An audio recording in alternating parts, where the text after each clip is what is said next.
This week on Jerusalem Dateline, multiple terror attacks strike Israel's biblical heartland. Could this be a new wave of terror? Plus, a look at why this man says Jerusalem should never be divided. And a pastor and a rabbi forge a friendship that birthed a movement. All this and more this week on Jerusalem Dateline. Hello and welcome to this edition of Jerusalem Dateline. I'm Chris Mitchell. 2 drive-by shootings left at least 3 Israelis dead and several more wounded. An Israeli police spokesman, Mickey Rosenfeld, says there's an increase in these kinds of terror attacks. We've seen a wave of terrorist attacks, but at the same time an increase in a wave of operations that have taken place. With the peak of those operations being, in fact, over the last 24 hours, where our border police units managed to find, target, and during gun battles that broke out, 2 terrorists were shot and killed from 2 previous terrorist attacks. After the attacks, hundreds of Israelis protested outside the Prime Minister's home and called for more action. Those people murdered my grandchild just a few days ago, who hadn't even been born, and wounded my daughter, who nearly died, and my son-in-law, and this has to stop.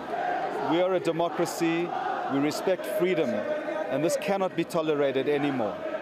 Prime Minister Netanyahu announced a series of measures, including demolition of the killers' homes and increased building in Judea and Samaria. On its northern border, Israel is still fighting a hidden threat. Defense forces discovered a 3rd tunnel built by terrorists from Lebanon into Israel, and the tunnels put Israel and the Hezbollah terror group on a collision course. Prime Minister Benjamin Netanyahu issued a warning to Hezbollah during a visit to Israeli troops in the north. Our deployment is ready for a strong response if Hezbollah makes a big mistake and decides to harm us or to resist the operation we're conducting. They will be hit in such a way that they cannot even imagine. Israeli soldiers dismantling the tunnels released a recording of the classified technology to detect them. Meanwhile, a Hezbollah leader boasted all of Israel is within range of its missiles. Sheikh Naim Qassem said there is not a single point in the occupied territories out of reach of Hezbollah's missiles. The Zionists cannot tolerate such a high level of threats in confrontation with Hezbollah, which is why they have no motive for entering another war with Lebanon. Israel's chief of military intelligence warned lawmakers that while the risk of war is low, the potential exists for circumstances to escalate out of control. Lebanon's president downplayed the danger. Israel has informed us through the United States that there are no aggressive intentions, and it will continue to work inside its territories. We, too, have no aggressive intentions. The tunnels, however, appear to be part of an aggressive strategy by Hezbollah. Israel says the tunnels violate the UN resolution that ended the 2006 Second Lebanon War that prohibited Hezbollah from a military buildup. Since then, however, Hezbollah missiles have increased about tenfold to some 150,000, giving the terror group more military firepower than 95% of countries in the world. Chris Mitchell, CBN News, Jerusalem. Israeli Prime Minister Netanyahu met with foreign journalists and discussed the Hezbollah terror tunnels on its northern border.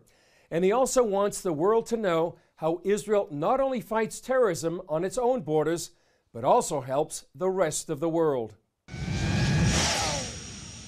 The Prime Minister made the most of an opportunity in front of international reporters to tell them how Israel is taking on its greatest enemy, Iran. We are fighting that nuclear deal. I had to fight it against all the powers in the world, but I'm glad to see that this has changed. We're stopping their attempts to have a continuity of land empire by preventing them from entrenching themselves militarily in Syria. We're stopping that.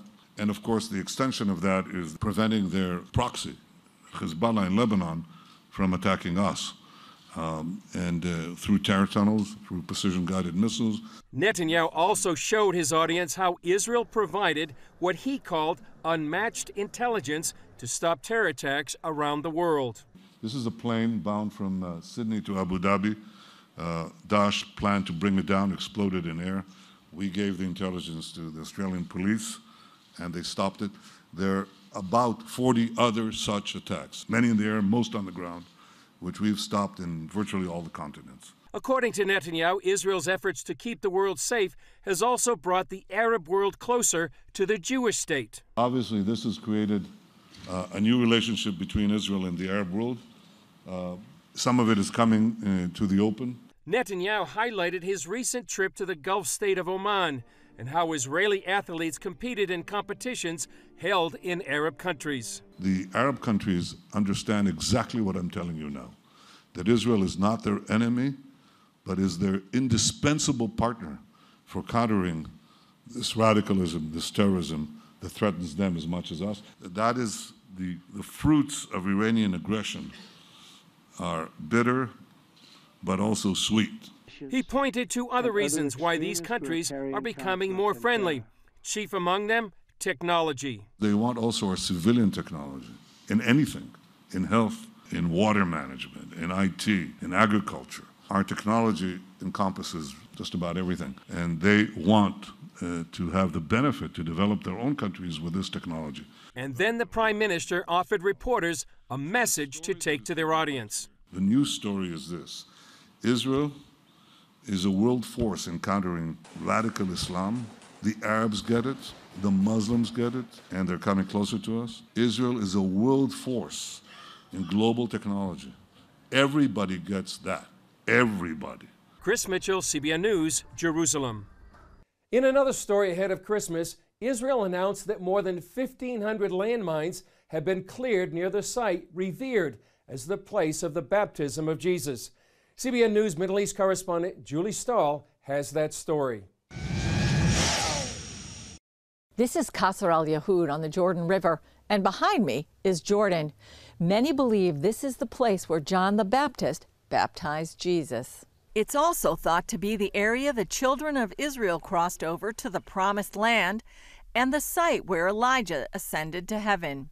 Israel's side of the baptismal site opened to visitors in 2011, but the 250-acre area around it, known as the Land of the Monasteries, remained off limits. This area is covered with mines and other explosives from past conflicts like the Six-Day War. Due to safety concerns, access to church properties has been blocked for more than 40 years. We are working here almost 1 year. In this monastery, we work here 3 months. It takes us time to clean the area, clean from mines, clean from mortars, clean for booby traps. 7 churches have properties here. 3 monasteries have already been cleaned, and CBN News toured 2 of them. The Franciscan Chapel was built in 1956 and belongs to the Vatican. The Ethiopian monastery was much larger and had a bakery and guest house. Every millimeter of this site is checked at least by 3 people and by 2 different actions. So, as you understand, it's a very dangerous and difficult job.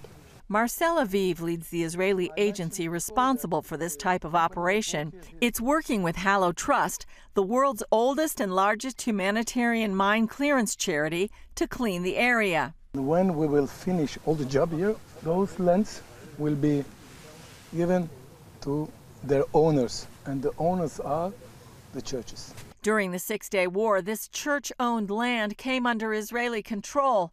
It became an easy target for the Palestine Liberation Organization to attack Israeli soldiers. Eventually, the monks abandoned the area, and explosives were spread all around. Israel has maps of the mines, but according to supervisor Moshe Hillman, many have shifted over the years, and there are other challenges. And it was here full of metal. It was a firing zone, it was an irrigation zone.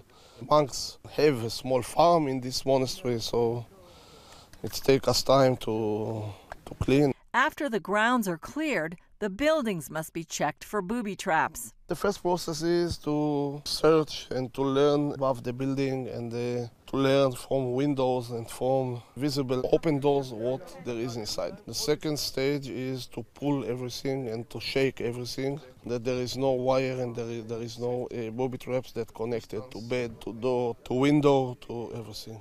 Some 800,000 people visit the baptismal site each year, and that's expected to triple once the monasteries are back. I hope that this garden that was left 50 years ago will be green again, and all of us will be happy to visit here and to see this amazing area. I hope and it will be, and I'm sure that it will be. Julie Stahl, CBN News, Qasr al-Yahud, the Jordan Valley. Coming up, why this man believes it's important to keep Jerusalem united and undivided. God Almighty is a God of blessing. He always wants to bless His people. But how do you get that blessing? And what principles will unlock that secret?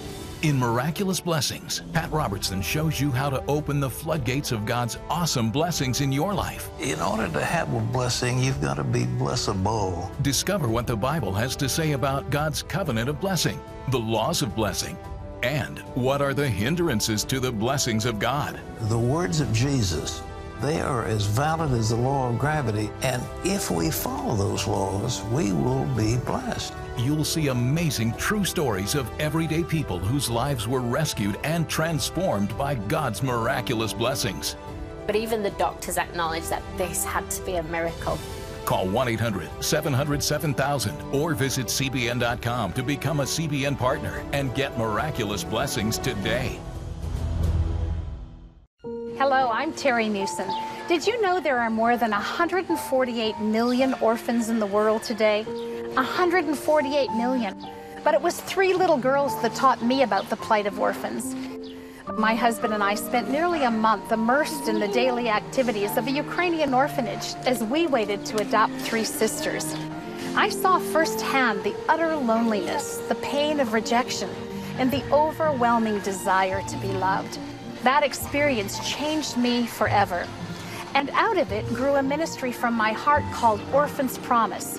Today, we're helping orphans and vulnerable children in more than 50 countries worldwide.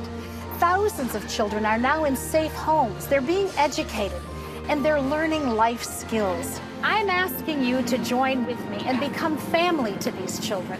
Will you call the number on your screen right now? Because every child deserves a chance to be happy. Earlier, we heard from Chaim Silberstein, a man who lost his 4-day-old grandchild in a terror attack, and his daughter Shira is still hospitalized after that attack. Silberstein founded Keep Jerusalem, a group dedicated to keeping the city united.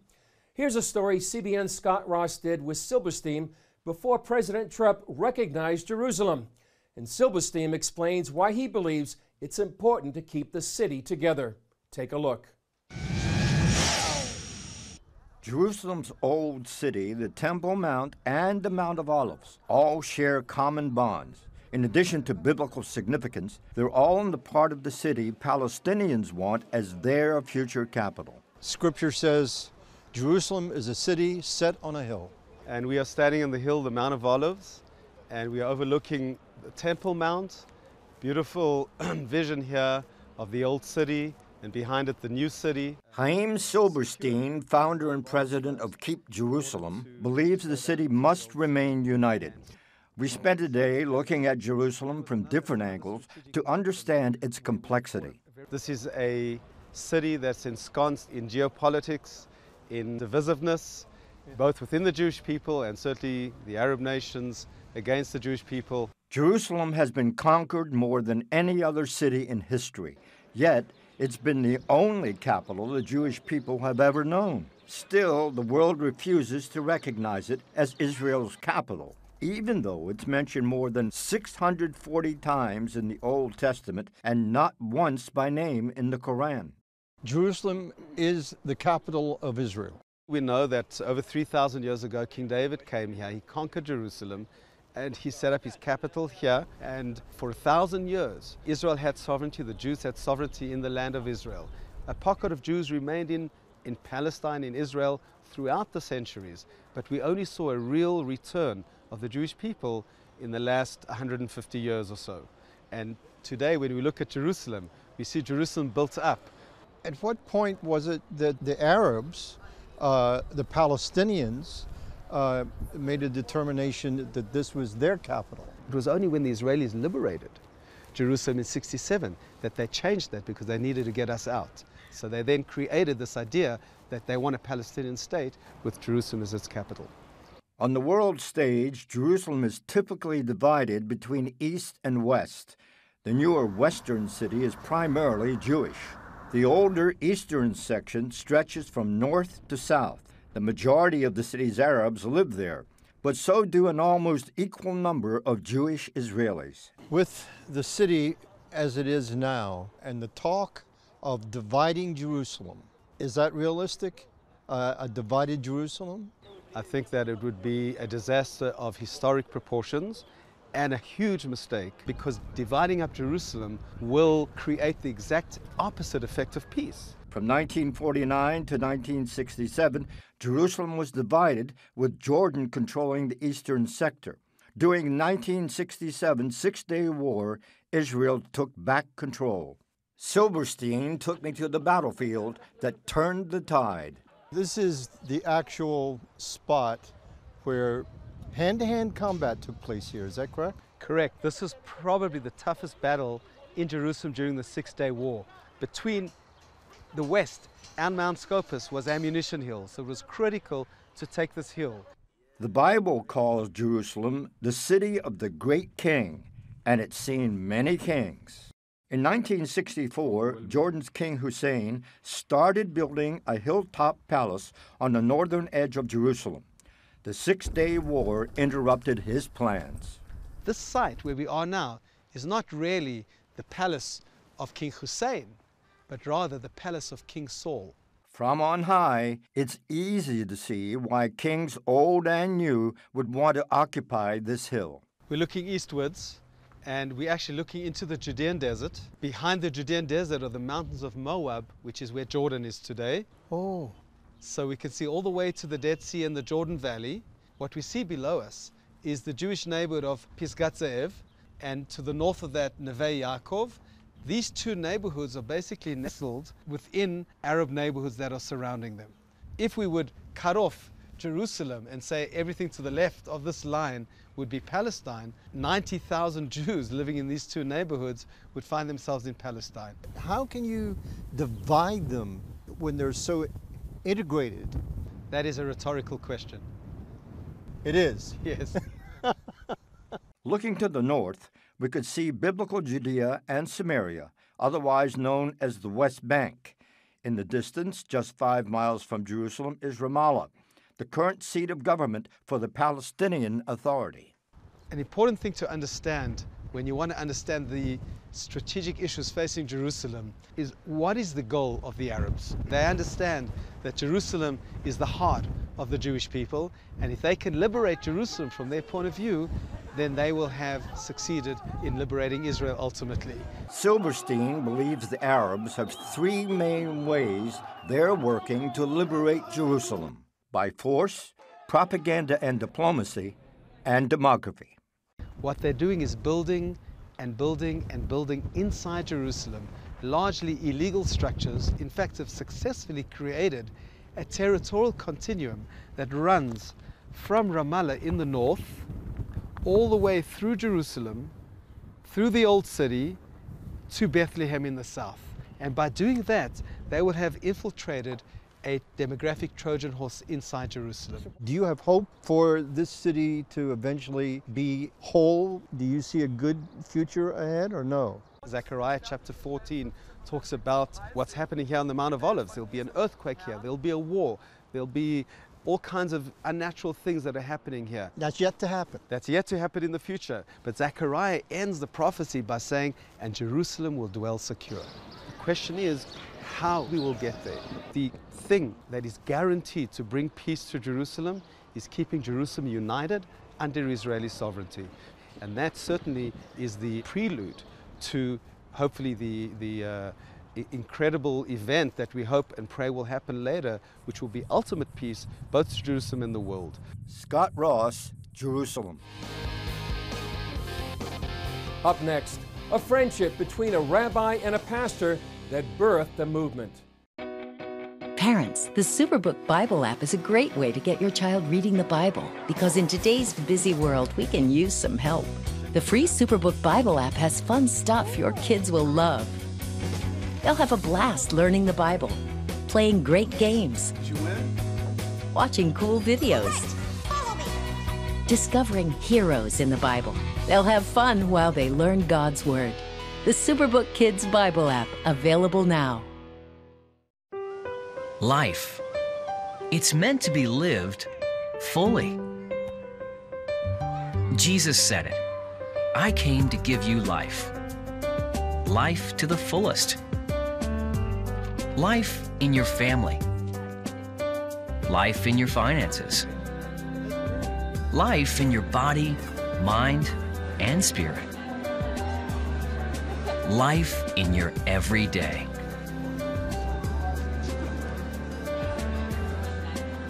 At CBN.com, we're taking what Jesus said seriously. We're here to help you discover life. Life. Live it fully. CBN.com.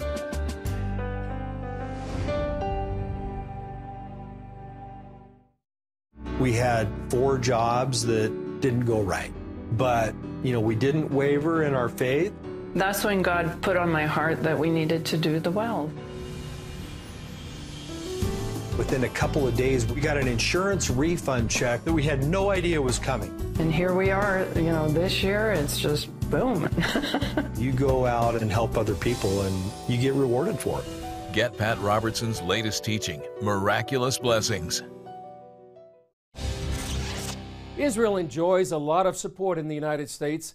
The largest group, Christians United for Israel, has grown to more than 4 million members.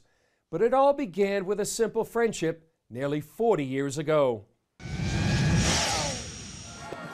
Each year, Christians United for Israel brings its members to Washington, D.C. Pastor John Hagee formed the organization to be a political advocate on behalf of the Jewish state. It's come a long way since 1981, when Pastor Hagee sought help from the Jewish community to host his first night to honor Israel. In September of '81, when he went to the Jewish community in San Antonio and agreed to represent us and get their permission to have that night to honor Israel. Had there been no first night to honor Israel, there wouldn't have been a second or nor a third, and there most assuredly would not have been a Christians United for Israel. So it was a very pivotal moment, and Rabbi was the man who, and the only man who could, went to the Jewish community and got their permission. So why did Rabbi Scheinberg say yes? Because I felt that Pastor was the person that would say something, do something, carry it out.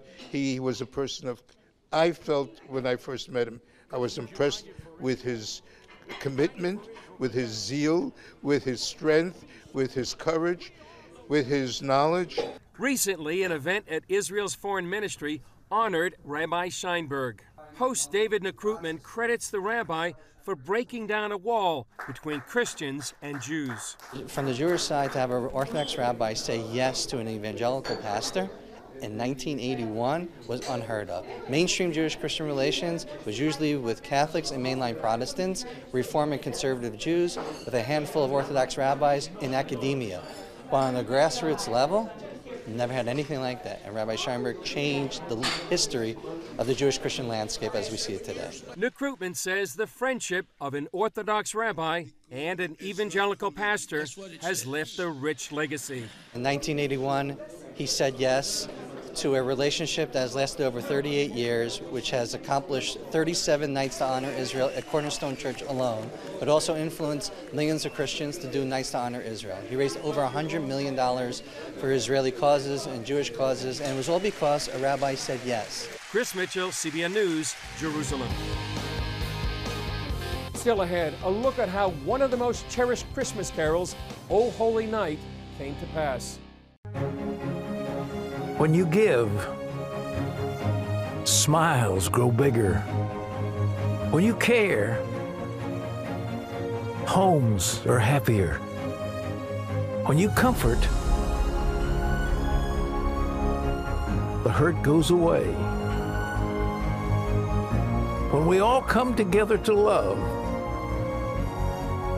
miracles happen. Hello, I'm Terry Newsom. Did you know there are more than 148 million orphans in the world today? 148 million. But it was 3 little girls that taught me about the plight of orphans. My husband and I spent nearly a month immersed in the daily activities of a Ukrainian orphanage as we waited to adopt 3 sisters. I saw firsthand the utter loneliness, the pain of rejection, and the overwhelming desire to be loved. That experience changed me forever. And out of it grew a ministry from my heart called Orphans Promise. Today, we're helping orphans and vulnerable children in more than 50 countries worldwide. Thousands of children are now in safe homes. They're being educated, and they're learning life skills. I'm asking you to join with me and become family to these children. Will you call the number on your screen right now? Because every child deserves a chance to be happy. Hello? Is this thing on? Hey, kids, do you love games? And do you love discovering things? Well, do ya? Then you're gonna love this. It's the new free Superbook Kids Bible app. You can play games, watch videos, find answers to your questions, and a whole lot more. The new Superbook Kids Bible app. Free downloads available on iTunes and Google Play now. The Christmas season is a time for Christmas carols, and one of the most beloved is O Holy Night. Here's the story of how this song became a Christmas favorite. In 1847, the French song Cantique de Noël was co-written by a Jewish composer named Adolphe Adam. A decade later, the American minister John Sullivan Dwight translated the lyrics into English. As an abolitionist, Dwight was struck by the lyrics of the second verse. Chains shall he break, for the slave is our brother. And in his name, all oppression shall cease.